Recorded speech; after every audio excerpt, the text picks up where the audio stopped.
Welcome, this is Josh Rees with Mile High Church in Lakewood, Colorado. Thank you for tuning in to our podcast today.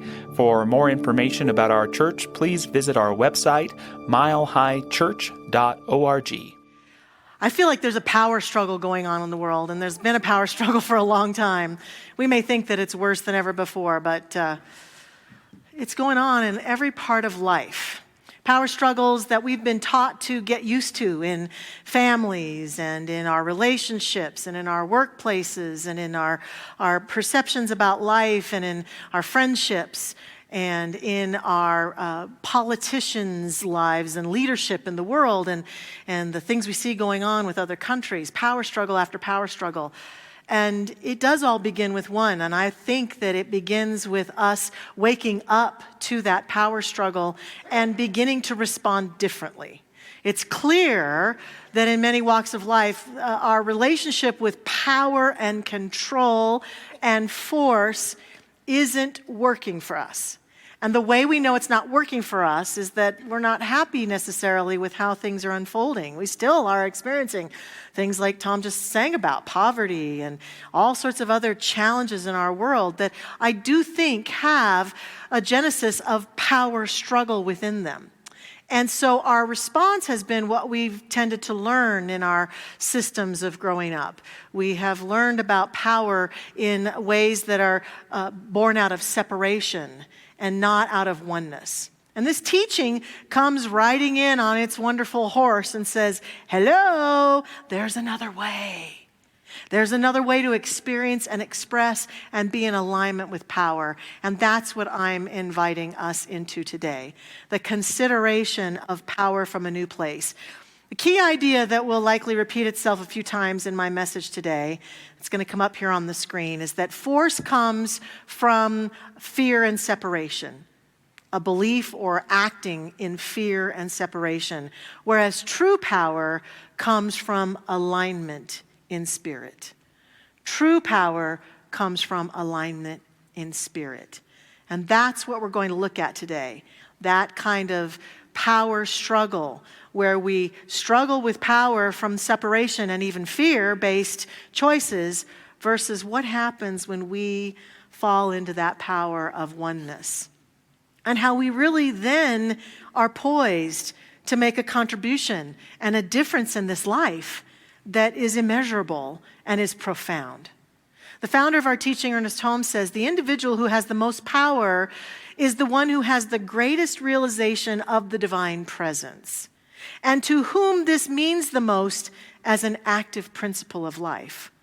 We all need more backbone and less wishbone. There is something which waits only on our recognition to spring into being, bringing with it all the power in the universe. There's a way that we could be living today that would bring power that's not that egocentric aggression, but is a sense of empowerment that we bring to our life and to the life, all the lives that we contact and come in contact with. And it starts really with each one of us owning and embracing that power within us.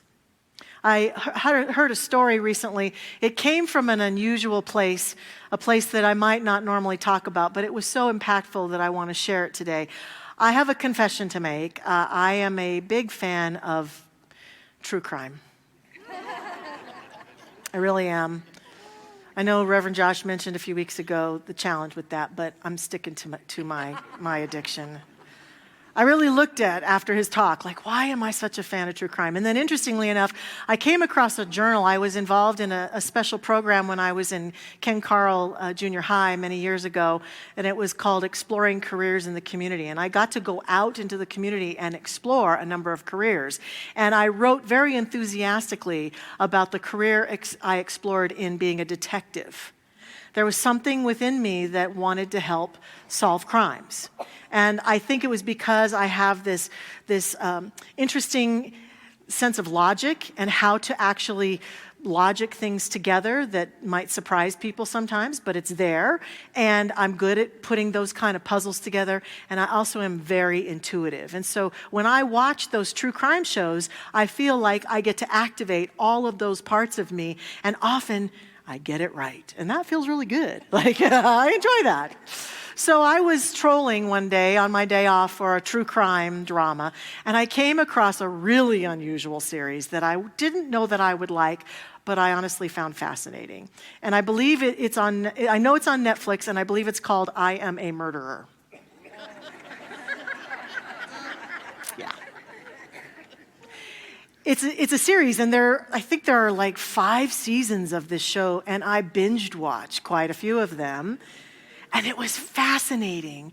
I wanted to understand, and I got to by watching it, what in the heck causes people to suddenly become a murderer? Most of these people didn't grow up saying, "Well, when I grow up, I hope I'm..." No, it just kind of happened. Some things got out of control, and honestly, the bottom line of it came to a point of power and control run amok at some point, causing them to make a choice that changed another person's life.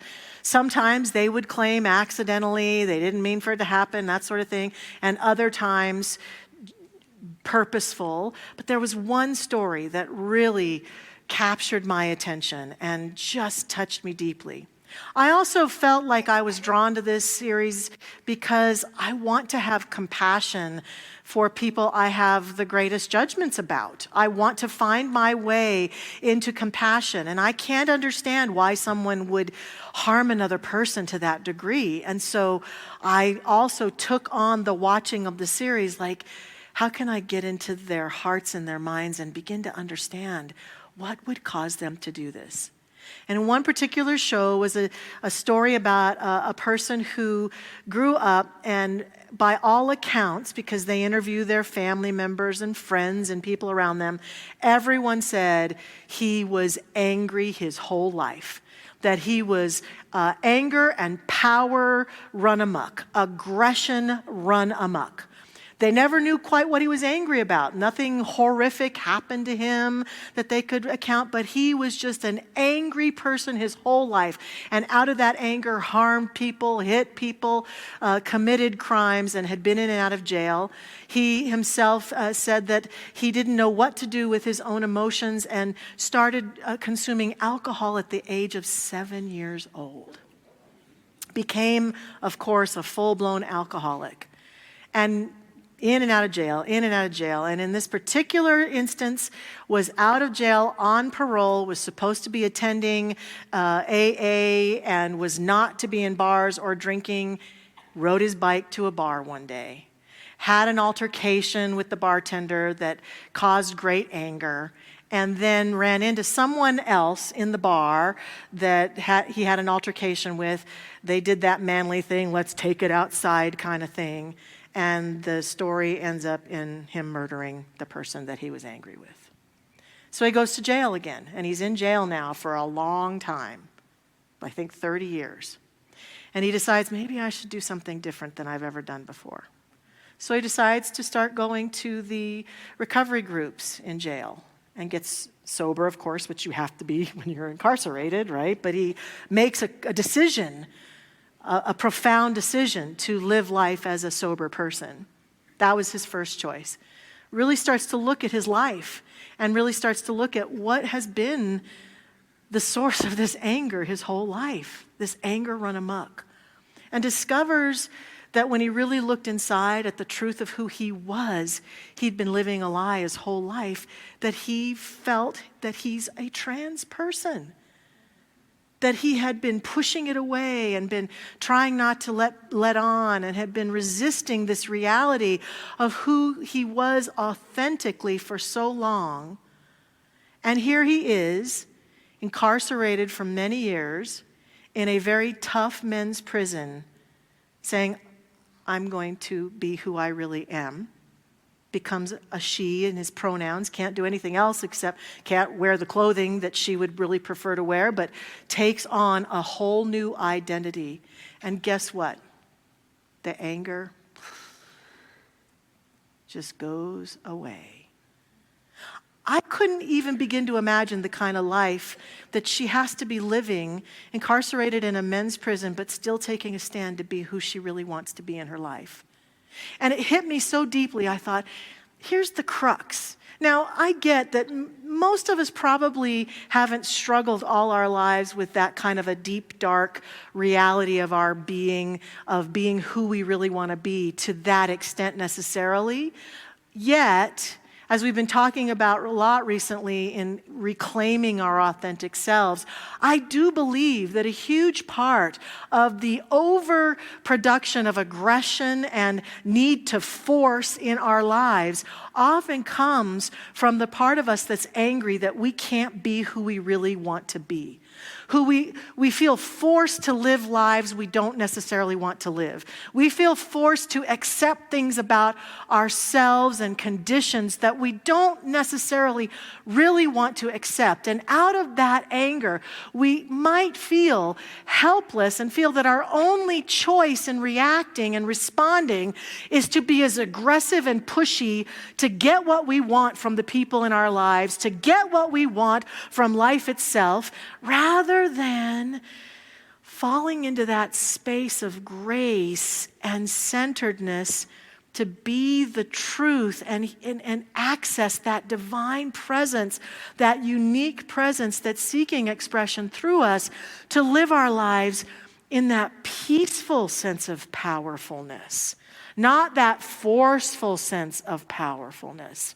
And that we all struggle with figuring out who we are. And so we live lives either on the spectrum. We live life either, I'm going to just push and force and get what I want, and by God, I'm going to have it the way I want to have it.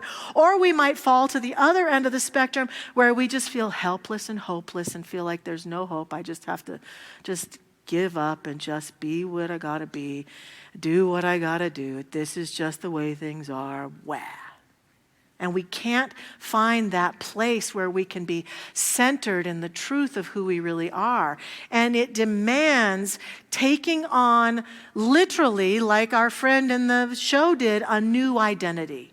An identity that says, am I a human being forcing my way through life, forcing people to see things the way I see them, forcing people to be who I need them to be, forcing conditions and situations to transform themselves because I want it that way by God, and I'm going to get it that way, and so I'm going to force life to give me what I want.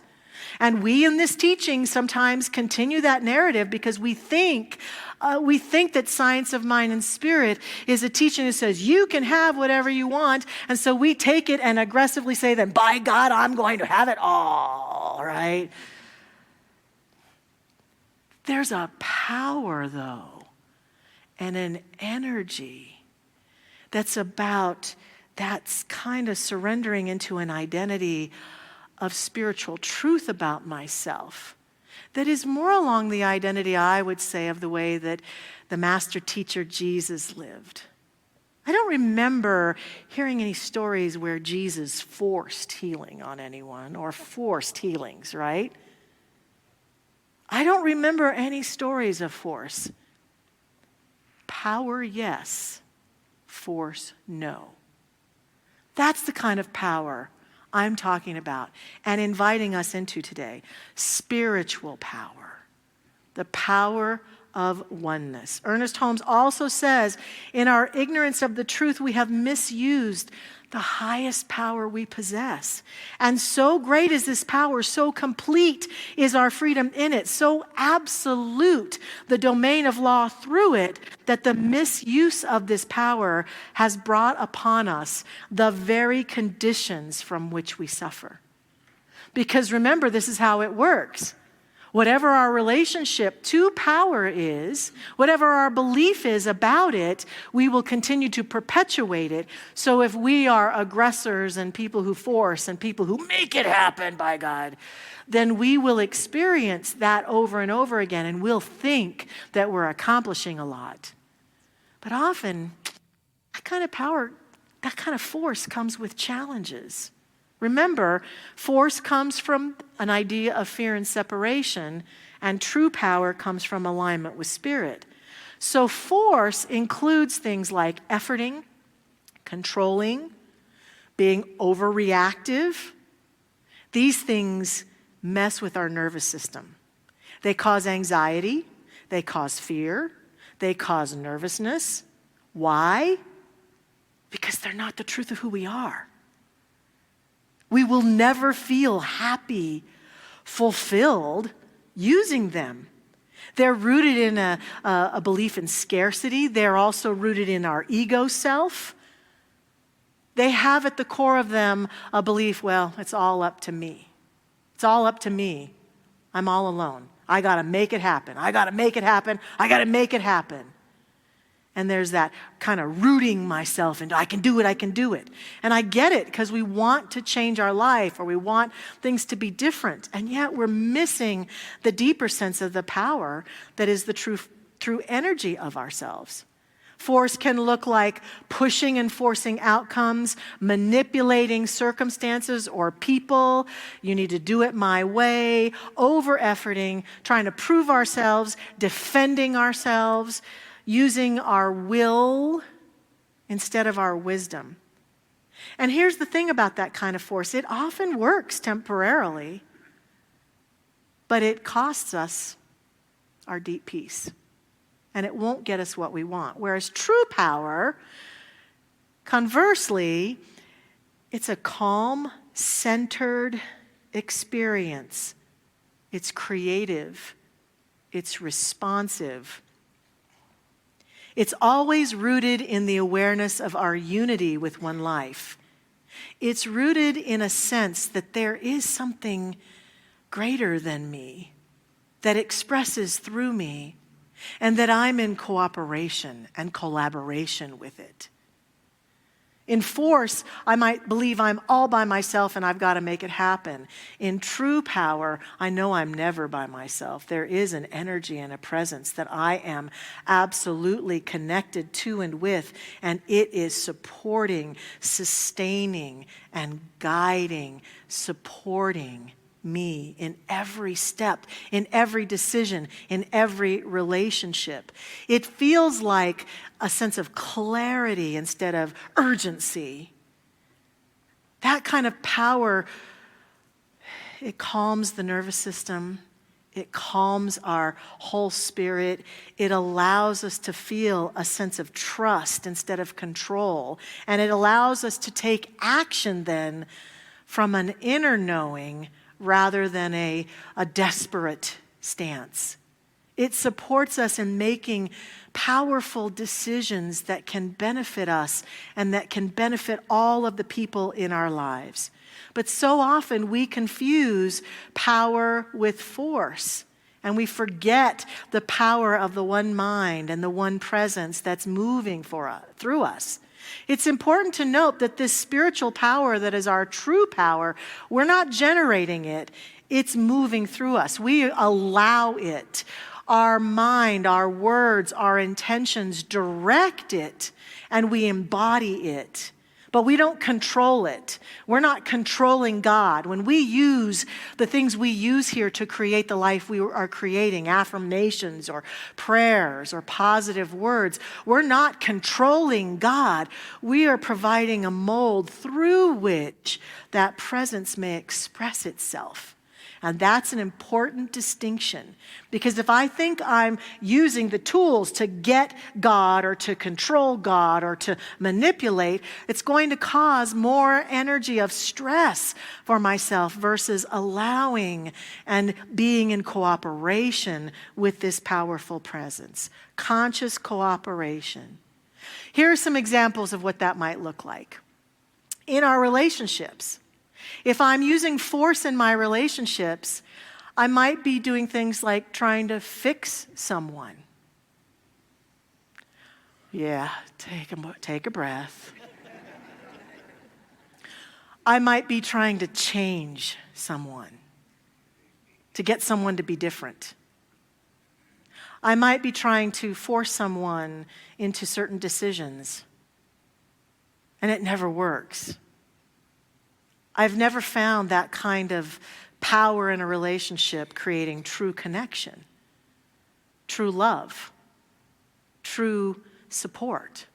Whereas power in my relationships might look more like I can set clear boundaries I can have boundaries in relationships. I certainly can say to someone, like the example I gave earlier, I'm not willing to be with you if you are inebriated. But it doesn't mean you need to stop drinking. There's a difference right there. Power versus control, right? I can embody love in my relationships from a place of true power without attachment or without you needing to be a certain way so I can love you then. It's really, I love you and I allow you to be who you are, and then I have boundaries, and we can have boundaries, and we can collaborate, and we can work together to create a relationship that can work for both of us. This is in any relationship, our romantic relationships, our friendships, our family relationships, our work relationships. This is how we can use this power that is the truest power of us to create connection versus separation. What about prosperity and living a more prosperous life? If we're in a place of force, often we feel a desperation about generating money, a desperate sense, I've got to generate. That can cause us to make choices to do fear-driven hustling, for example. I do what I do out of fear. I'm out trying to get a job out of fear. I'm out trying to get a customer out of fear or a client out of fear. I've got to have this next sale. And fear, remember what we were talking about. Force is born out of fear and a sense of separation. So anything that I'm doing in my prosperous life that's born out of fear will not actually be powerful or prosper me or anyone else because it's born out of separation. True power, however, is a place where we acknowledge that we are in the flow of and with the divine at all times. And then clarity happens, inspired action, that kind of power that comes that says, it's time to make that phone call. It's time to make that choice. And with that kind of power is a trust in infinite supply. And remember what I said earlier in both of these examples. The law is always turned on in your life and mine. So if I'm making choices from power and force, I'm going to get back exactly that same kind of energy. Whereas if I'm making choices from and decisions from that place of true centered power, that's what comes back to me also. And lastly, in our own healing and growth journey, we can try to force ourselves to be more healed or to grow faster. I've got to get over this. I hear a lot of people, I think force is people who say to themselves, I should be over this by now. I should be beyond this by now. I shouldn't be dealing with this at all. Whereas true power is, yeah, I'm dealing with this again. Yeah, I'm here. Here's where I am. And I am compassionate, and I am aware, and I'm making choices, and I'm doing the dance of being with myself just as I am and moving through my life with love. Think of all of the places where we could say power has run amok. And at the core of it, I'm going to guess there is a person or a group of people who are using force and not true power. Think of all the places that we might be able to come up with where things are running in cooperation and ease and grace. And I would suggest that it's very likely there's a person or a group of people who've committed to that deeper sense of power. That deeper sense, that truest power, that spiritual power, that creative power, that felt sense of power. So how do we move from living a life of force and aggression and assertive energy to true power?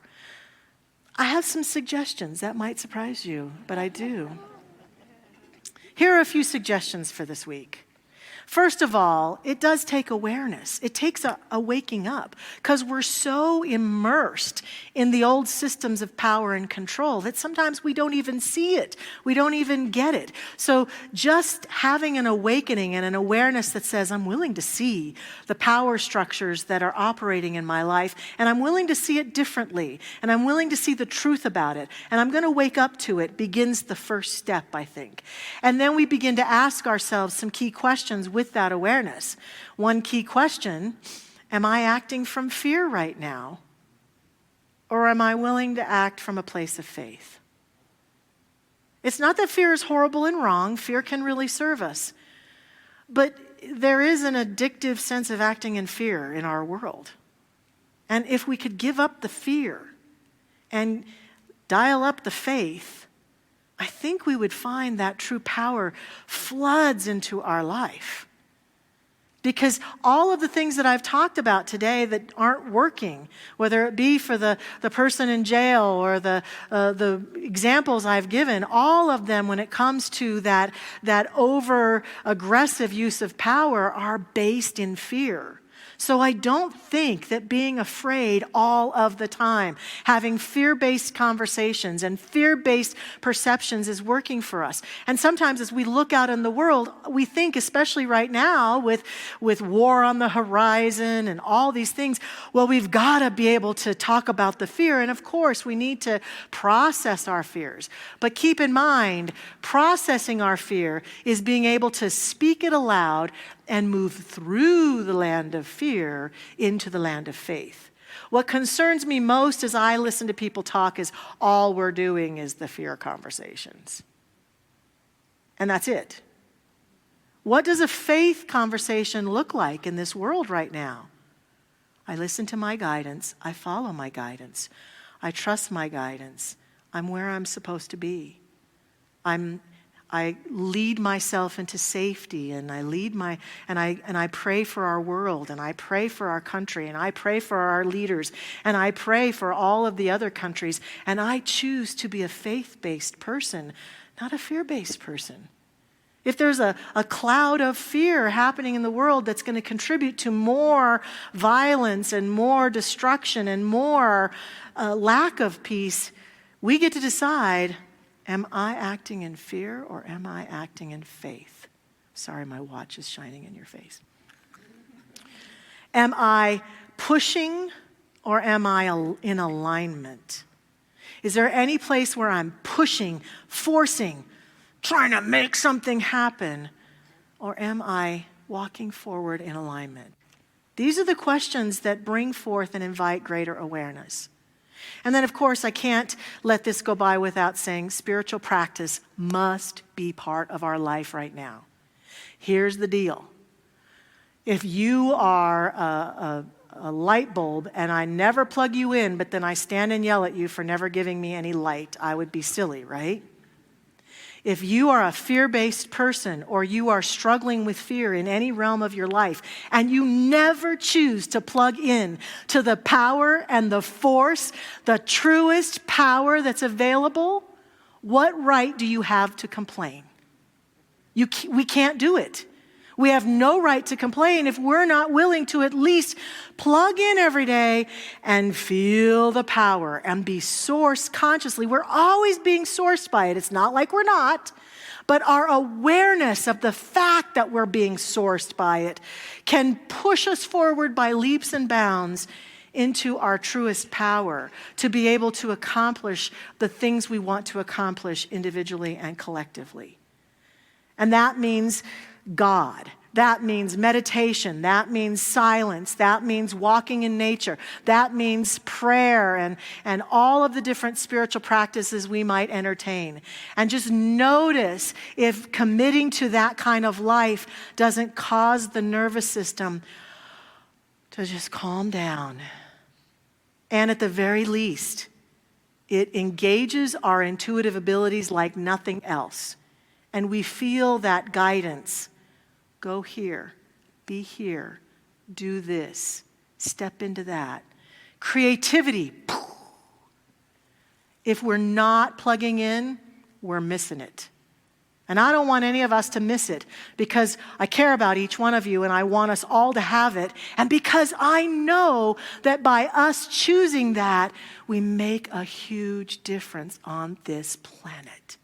We must plug in and listen. And lastly, we must embody true power.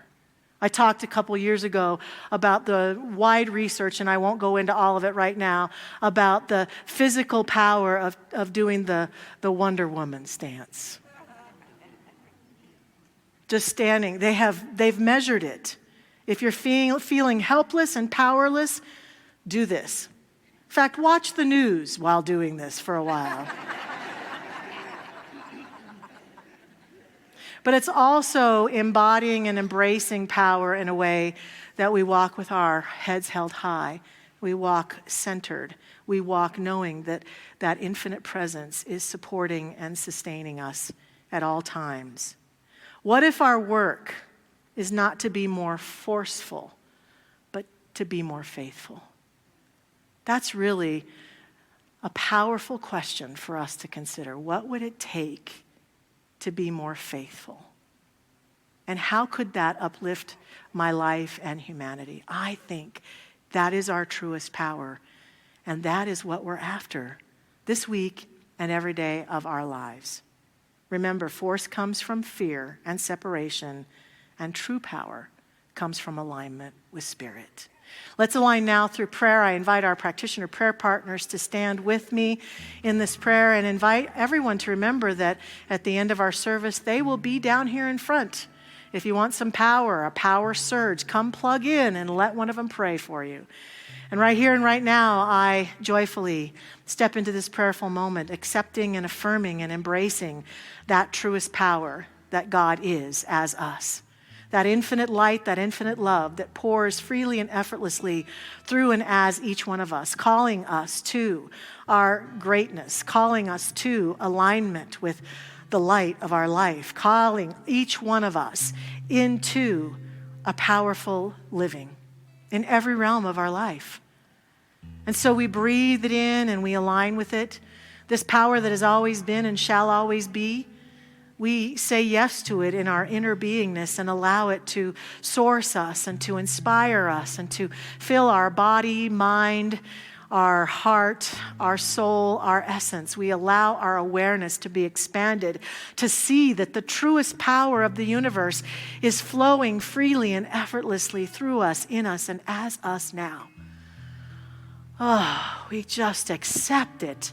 And we take on today this invitation to walk into our lives living from that truest power, allowing ourselves to surrender old practices of aggression and force that no longer serve, and instead feel the beautiful alignment and energy that flows forth freely through us as we embrace that kind of spiritual power, the power of God in us, as us, and through us. I accept and affirm that this is the awakening for all of us today and in the days ahead, and accept and affirm that we do great things, make great choices, walk forward in greatness to impact this world in a powerful, positive way by this awareness, leading ourselves into the practices that truly empower us and uplift us.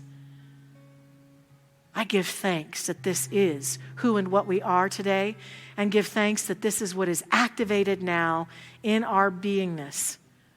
And surrender this word into the action of that universal law in faith and trust that as it has been spoken, it is done. I let it be, I let it go.